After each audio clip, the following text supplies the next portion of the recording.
രണ്ടാം ലോകമഹായുദ്ധം അവസാനിച്ച 1945 മറ്റൊരു ക്രമത്തിന് തുടക്കം കുറിക്കുകയാണ്. അതായത് പഴയ ക്രമം Eurocentric world order came to an end. ഒരു ട്രാൻസ് അറ്റ്ലാന്റിക് ഒരു ലോകക്രമം വരികയാണ്.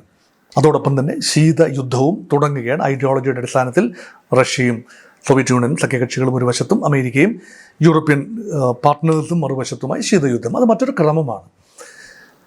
എന്നാൽ അതിനുശേഷം വന്ന ക്രമമെന്ന് പറയുന്നത് ഒരു യൂണിപോളാർ ഓർഡറാണ്. ഒരു 1990 കാലഘട്ടത്തിൽ റഷ്യ തകർന്നു. സോവിയറ്റ് യൂണിയൻ 15 ഘടകങ്ങളായി ചിതറി. കമ്മ്യൂണിസം ഏതാണ്ട് അവിടെ അവസാനിച്ചു.